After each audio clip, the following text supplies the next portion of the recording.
53 దాకా చూసిండాము. ఇప్పుడు భగవాన్ చెప్పిందిగా ఆరంభించిండారు. నువ్వు ఏం దర్శించావో దాన్ని అదే మరి ఆ ఉరువాణి చూసేది దేవరుల నుంచి కూడా వెళ్ళవదు, వద్దు అరిదు అది అట అనేసి చెప్పి అనగా నీకు ఈ వేదాన్ని అధ్యయనం చేసేదానిచో, తపస్సు నుంచో, దానానించో, లేకపోతే యజ్ఞ చేసేదానిచో, వేల్వి చేసేదానిచో దాన్ని ఆ ఉరువాణి చూసిందుకు వెళ్ళవదు అట అనే దాన్ని చెప్పి దేని అడితే దేని ఏం ఉపాయం మరి ఈ దీన్ని చూసిందుకు అనేప్పుడుగా దానికి బదులుగా 54వ శ్లోకాలో చెప్పారు సుతాడి. భక్త్యా త్వనన్యయా సఖ్య అహమేవం విదోర్జున జ్ఞాతుం ద్రష్టుం చ తత్వేన ప్రవేష్టుం చ పరంతప. భక్త్యా త్వనన్యయా సఖ్య అహమేవం విదోర్జున. ఇది సఖ్యగా చెప్పాలి. அடுத்து அகம் వచ్చేప్పుడు 2 తవల వచ్చేప్పుడు విసర్గం లోపము. ఇది సఖ్యః అహమేవం విదోర్జున జ్ఞాతుం ద్రష్టుం చ తత్వేన ప్రవేష్టుం చ పరంతప. భక్త్యా తు అనన్యయా సఖ్యః అహం ఏవం విదః అర్జున జ్ఞాతుం ద్రష్టుం చ తత్వేన ప్రవేష్టుం చ పరంతప. ఇక్కడ వచ్చి భక్తిలో టాప్ మోస్ట్ ఉయర్ந்த భక్తి ఏది అనేదాన్ని ఇక్కడ చెప్పారు. ఇదే మన ఈ శ్లోకాన్ని அடுத்த శ్లోకాన్ని அடுத்த అధ్యాయానికి ఒక ఇంట్రొడక్షన్ గా அமைஞ்சிంది. அனன்ய பக்தியா பற்றிய ఇంకా அடுத்தடுத்த 5 స్టెప్లో ఎట్టా ఆ భక్తిని అడజాచు అనేదంతా ఇంకా 12వ అధ్యాయంలో మనం చూడబోయాము. ఇక్కడ దానికి ఇంట్రొడక్షన్ మరి దీని మూలంగా ఈ విరాట్ స్వరూపాన్ని, విరాట్ స్వరూపం అంటే ఏమి, అహంకారం అమకారం లేకుండా, రాగద్వేషం లేకుండా ఈ ఉలహాన్ని సమదర్శనంతో ఎట్టా చూడాలి ఆ దాని పట్టియే ఇక్కడ చెప్పారు.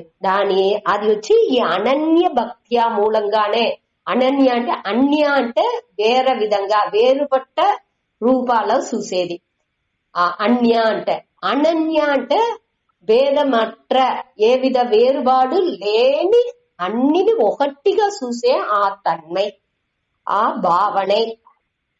దాని నుంచి ఆ భావనే మనసులోనే ఉండాలనే తవిర బయట చూసేప్పుడు అన్ని వేరే వేరేగానే చూసిందలోను. దానికోసం అన్నిని ఒకటిగా ఇట్టా చూసిందలోను అది లేదు. ఇక్కడ వచ్చి మనోభావనే ఇక్కడ మెయిన్ గా చెప్పేది. ఆ మనోభావనే ఎట్టా ఎత్తుకొచ్చుకోలే ఈ అనన్య భక్తేగా ఎత్తుకొస్తే మనకు ఈ జ్ఞానం అనేది ఈజీగా మన అడంజాచు అనే దానికోసం నేను చెప్పారు. భక్తియా తు అనన్య ఎటువంటి భక్తి, అనన్య భక్తి. అనన్య అంటే சுசாமிதா அதாவது பக்திలో సామి చెప్పేప్పుడు 3 వెరైటీగా చెప్పారు. அடுத்த అధ్యాయాల్లో మన 5 స్టెప్పుగా దాన్ని అదే దీన్ని చెప్పుతారు.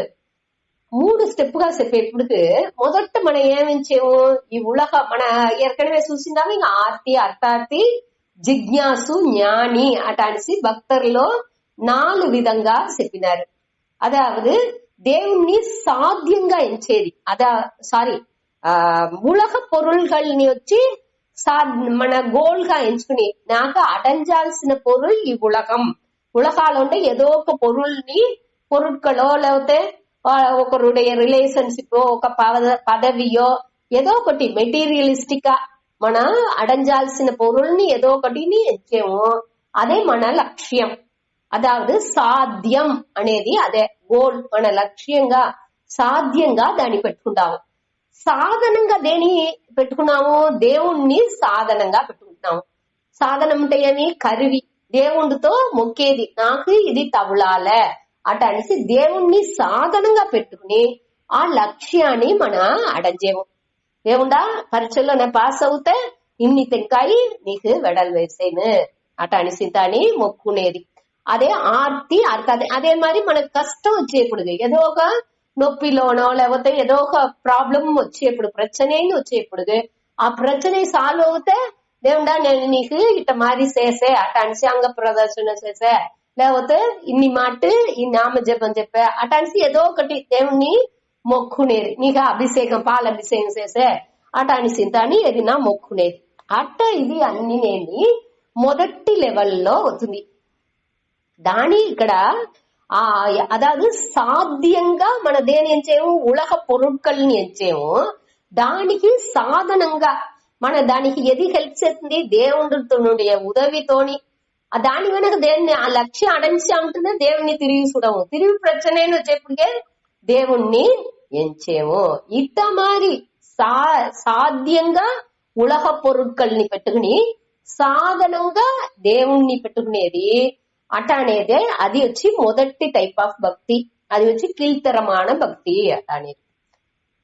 దానికి அடுத்த లెవెల్లో వచ్చేప్పుడు దేవుణ్ణి లక్ష్యంగా ఎంచేవు దేవుణ్ణి నేను అడంజాల ఎట్టనాన్ని దేవుణ్ణి అడంజాల అట అనిచ్చేది అదే జిజ్ఞాసు భక్తి. అதாவது దేవుణ్ణి అడంజాలంటే ఏమి అన్నిని మన అన్నినేని దేవుడిగా ఎంచేది ఆర్డర్నెస్ ఆ ఉలగ ఎట్టా ఆర్డర్లీగా ప్లే అవుతుందో దాన్ని అన్ని మన పురించుకుని ఆ సమభావனை అనేది రావలే అనేదే రెండవది నిலை భక్తి. అதாவது ఏకరూప భక్తిలోని అనేక రూప భక్తికి వచ్చేము. ఫస్ట్ లెవెల్లో వచ్చి మన దేవుణ్ణి మొక్కి ఒక దేవుణ్ణి ఏదో ఇష్ట దేవతని మొక్కి దాన్ని మన ఆ దేవుడి మూలంగా మన అడంజేదాన్ని అడంజాలని ఎంచేదాన్ని మన అడంజేము. రెండవదిలో దేవుణ్ణి సాధ్యంగా పెట్టేము. ఈ ఉలగ పొరులుగా దీన్ని సాధనంగా పెట్టుకుంటున్నాము. నే వచ్చి సాధకన్ అనేవాడు సాధన చేసేవాడు పైర్చిలు అన్ని చేసేవాడు. మనం ఏం చేసేముంటే దేవుణ్ణి మొదట సాధనంగా పెట్టు నీ కరివిగా పెట్టుకుని ఉలగ పొరుట్కల్ని అడంజేము. రెండవది నిలయలో అది చెయ్యంగా మనకు కొంచెం కొంచెంగా మనసు పక్వం అవుతుంది. ఈ ఉలగ పొరుట్కలు వచ్చి నిలయానది లేదు. దీనిలో ఉండి మనకు ఆ ముழுமையான సంతోషం திருப்தி అనేది తవులదు. మన அமைதி తవులదు.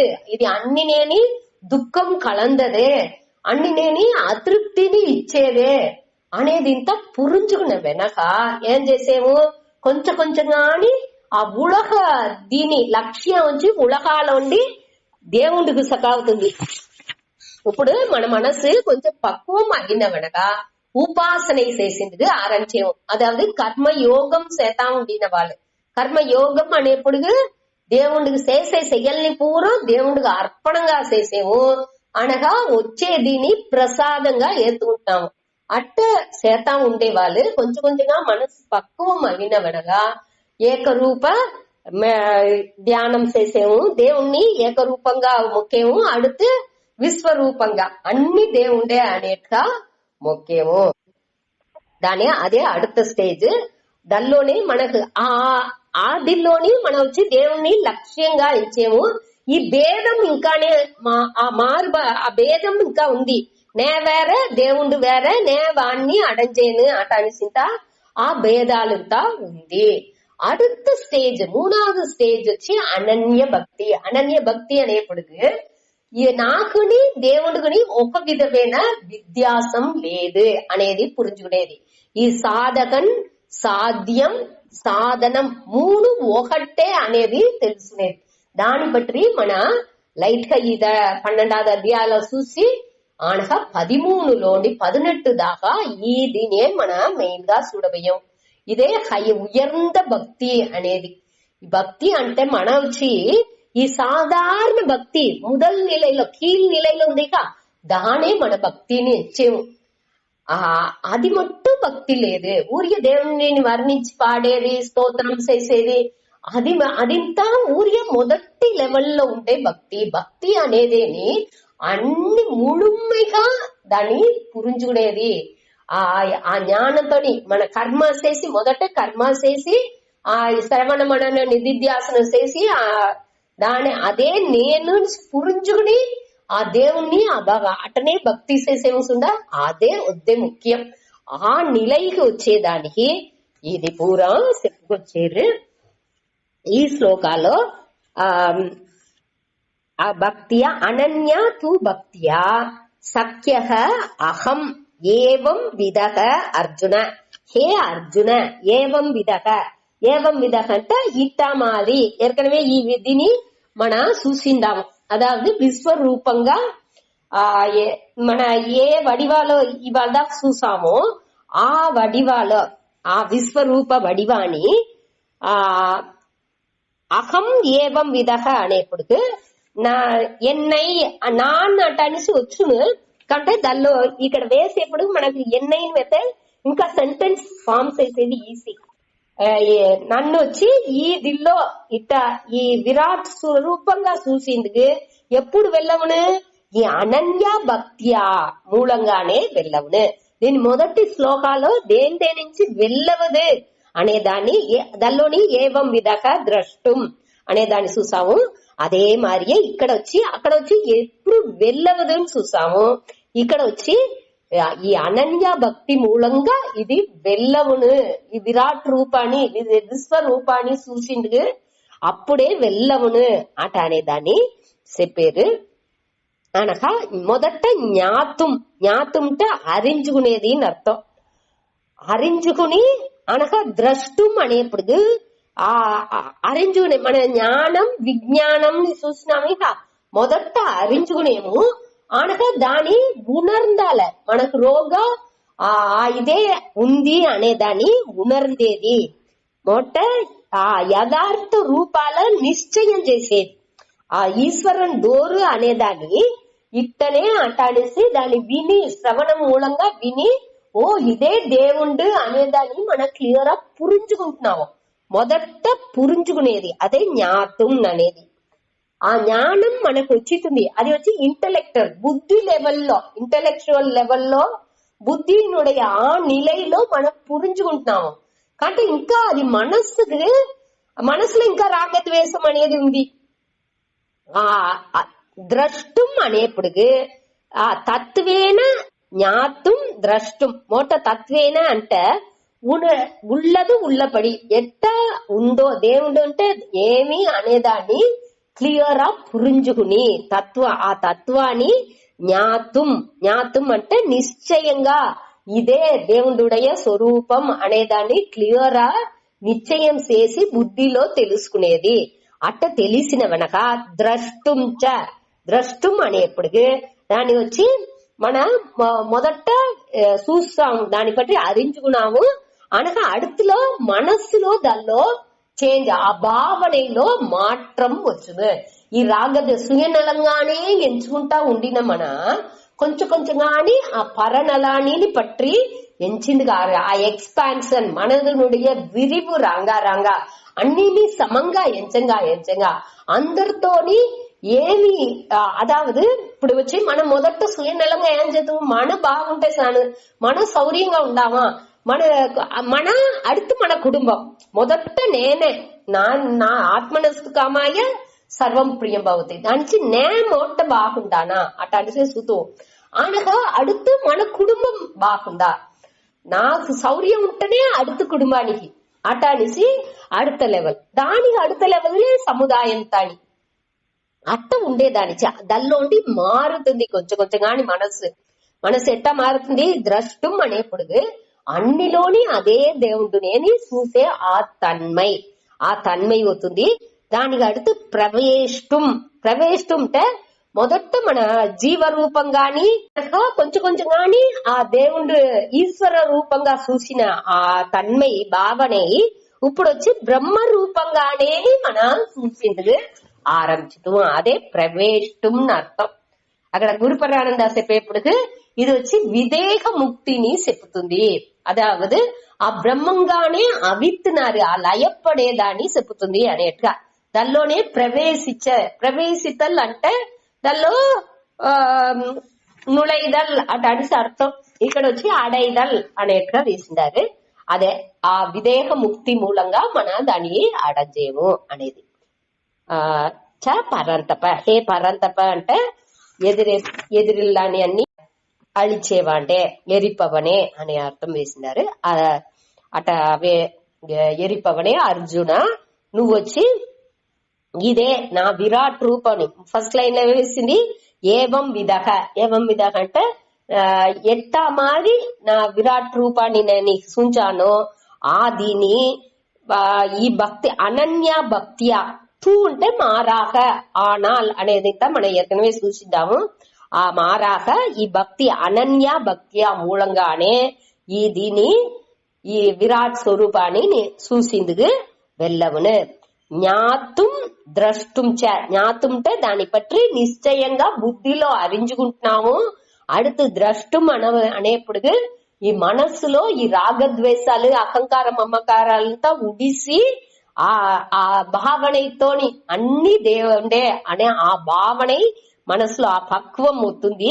తత్వేన అనేప్పుడు ఏది ఉண்மைనో అది మారి ఆ తత్వ ఉల్లదు ఉల్లపడి అనేవేగా అట మారి దీన్ని అరించుకుంటున్నాము అనగా దాంట్లో అదేని మనసులో ఎత్తుకొచ్చుకుంటున్నాము అన ప్రవేశం అంటే ఆ బ్రహ్మ రూపంగానే మన అవేము అట అడిసి ఇదిలో 54வது శ్లోకాల చెప్పి ముడిచారు.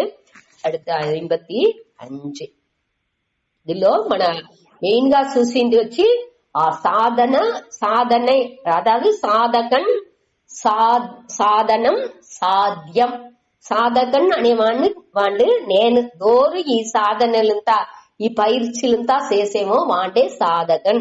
ఆ సాధకన్ ఏం చేసిండు ఈ செயలంతా చేసి ఈ దేవుణ్ణి మొదట ఏం చేసిండు ఈ ఉలగాని అడంజే దానికోసం ఆ సాధ్యం ఉలగాని లక్ష్యం ఉలగ పొరుట్కల్ని లక్ష్యంగా పెట్టుకుని ఈ ఈశ్వరన్ అనేదిని సాధనంగా పెట్టుకుని కరివిగా పెట్టుకుని దేవుడా నాకు దీని చేసి అటనిసి దేవుణ్ణి మొక్కి ఎంచే పొరుల్ని అడంజేయండి. రెండవది స్టేజ్ లో కొంచెం కొంచెంగా మనసు పక్కువ అవంగా ఆ ఉలగ పొరుట్కల్లో అది నిలయట్రదు అనే దీని కొంచెం కొంచెంగా పురుంజుకుని దానిలోండి బహిర్ముఖంగా ఉండి మనస్సుని ఉల్ముఖంగా తిప్పింది ఆరంభించేయండి వాడు. బహిర్ముఖంగా ఇవాళ దాకా వెడిముఖంగానే వాడు బయట ఉండేదే వద్దే నిలయానది నెంచి దాని వెనకాతే పట్టుతా ఉండిన మనసుని కొంచెం కొంచెంగా ఉల్ముఖంగా తిప్పేండు. అదే ఈ ఉపాసనే అనేది తని అప్పుడు దేవుణ్ణి ప్రధానంగా పెట్టిస్తున్నాడు. దేవుండే లక్ష్యం. ఆ దేవుణ్ణి అడంజేదానికి నేను ఈ సాధనలంతా చేసేను అట అని ధ్యానం అట మరి సాధనలంతా చేసేను అన్న మూడవది స్టేజ్ లో వాడికి ఏ భేదోని తెలిసేది లేదు. దాని పట్టి అంతుస్తాడు. సరే ఇప్పుడు ఇదిలో ఉండే ఆ 5 పడిలాని ఇక్కడ 55வது శ్లోకాల చెప్పారు సూతాడి. ఇది వచ్చి గీతా శాస్త్రం భగవద్గీతనుடைய ఆ శాస్త్రాన్ని ముఖ్య నోకం ఏమి ఇది వచ్చి మెయిన్ శ్లోకం అనేట్గా ఇచ్చిండారు శంకరర్.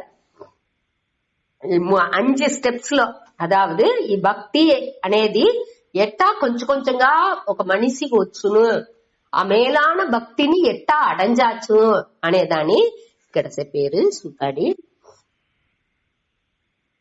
మత్కర్మ కృన్మత్ పరమః మద్భక్త సంగవర్జితః నిర్వైరః సర్వభూతేషు యస్స మామేతి పాండవ. మత్కర్మ కృన్మత్ పరమః మద్భక్త సంగవర్జితః నిర్వైరః సర్వభూతేషు యస్స మామేతి పాండవ.